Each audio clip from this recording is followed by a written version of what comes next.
Ahoy there, YouTube! We're back again for more of our Origins Bonanza coverage. We're here live at the Bezier Games booth with the top dog himself, Ted, who is, I'm very, very excited. This is my most anticipated game of the last few years. I made a list of this, and he's going to be talking about the upcoming Werewolf.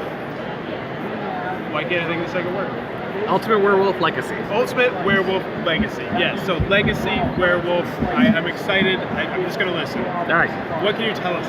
So it's something that I've been working on with Rob Davio for, wow, a year and a half now. Originally, when I proposed it to him, when Rob, this is something we could do. You know the Legacy stuff. I know the Werewolf stuff. We'll crank this thing out in a couple of months, get it done. He was like, it might be a little longer than that. And I'm like, nah, we can do this. Yeah, here we are, a year and a half later. We're still working on it because, wow, Legacy games are really hard. And we talk to anyone who's designed a Legacy game, whether it's Matt Leacock or any other guys who have worked with Rob on some of his games. It is an immense amount of work, and there's so many different things that are interchangeable. And when you change one thing, it affects pretty much the entire game. And we've gone through a ton of playtesting, and we actually think we have a really, really solid foundation of what we're doing. And one of the most exciting aspects, I think, is this thing that's basically called, we're calling it the diary, which, you know, in Ultimate Werewolf you have a moderator score pad that has, you can write down the roles when it's a little complex. That way you can make sure that the moderator doesn't forget who certain roles are. Well, we took that and kind of expanded it maybe tenfold and took it to the next level. And it's actually kind of almost a tutorial walkthrough for the moderator, because for us, we wanted Ultimate Werewolf Legacy to be something that anyone who's even never played Werewolf before could actually moderate a group of people to play. And we also, at the same time, want to cater to those people who have played a ton of Ultimate Werewolf and other werewolf-type games. But this diary is very awesome because it actually has kind of as a little walkthrough. It has things for the moderator to say out loud, certain things that's hidden information for him about the game, all the different things it can possibly have. And of course, we have all the legacy aspects, which means certain things will impact future games. We've set it up into this very cool structure where we have 3 chapters and kind of a story, and a bunch of these stories throughout the entire legacy of it. And so, ideally, you want to play one of these stories in one night. So you play maybe 3, possibly 4 games in a row with the same group of people. That's great. You don't have to. You can spread them out if you want to, but it's a fun experience to kind of play game and then the next game and the next game in that little series, that little chunk by itself. And what happens is, at the end of that, depending on how many times the villagers won versus the werewolves won, that's going to impact that next chapter, that next set of story of games that you're going to be playing. And it totally changes what's going to happen. You could actually end up playing Ultimate Werewolf Legacy all the way through multiple times and have an entirely different experience each time. And that's kind of one of my goals, because I look at the Legacy games and I realize, certainly, and I know a lot of people who have played things like Pandemic Legacy several times, but you kind of know some of the twists and turns that are going to happen. There's not too many surprises in any of these Legacy games. In Ultimate Werewolf Legacy, we have surprises because, again, what happened in that previous chapter, if that changes, that next chapter is different in a lot of ways. All sorts of little things have been modified so that things pop up that just weren't there before, that first time through you never saw. That are entirely hidden that you'll see on the next playthrough. Really, really cool stuff.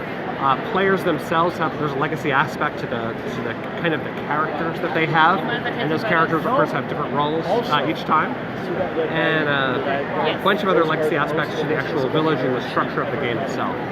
And it's super, super cool. I am really excited about the idea of a legacy game without a board, a board to put stickers on. Instead, it's kind of this village is the board, and it's the history of the village that changes over time. Different roles are introduced, and like I said, sometimes you'll play a game, you'll never see certain roles, and if you play it all the way through, the next time you play, because things are different, suddenly you're like, I didn't even know that role was in there, and then that role's in there the rest of the game. So, it's really, really cool stuff. It's very, very exciting. Like I said, a lot of work, we're still working on it, and hope to get it done as soon as we possibly can. All right, so I have a question. What is probably going to be the player count around? We're pretty much set on that. It's going to be between 8 to 15 is where we have it right now. It's that particular range. That's a pretty good range for Werewolf in general. A little higher end, 11 to 15 is what I prefer, but 8 will work with this. And we don't want to go more than 15. We kind of have to keep it a little tight like that just because of some of those legacy aspects and the balance aspects in order to make the game work.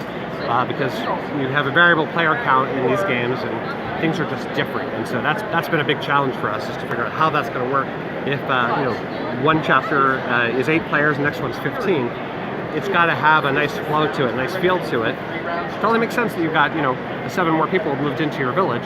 But at the same time, it's all got to work together, and it's got to have kind of this logical progression and a really cool story. And Rob's a master storyteller, and the twists and turns in the game are just phenomenal. It's super exciting. It's the sort of thing that I wish I could tell everybody about, but if I did, then I would wreck it for you. So I can't say anything about it, but it's absolutely fantastic. It's super fun. And I think you said this, but this is the kind of thing where once you're done with the story, you can replay it and replay it? Yes, and the twist will be different each time. Again, based on what happens. In some cases, like I said, based on who wins the most games in a certain set of games. In other cases, choices that people make either individually or as a group. Sometimes there's a group vote, whereas, you see the typical thing, you see a phrase written in Latin. Do you say it out loud?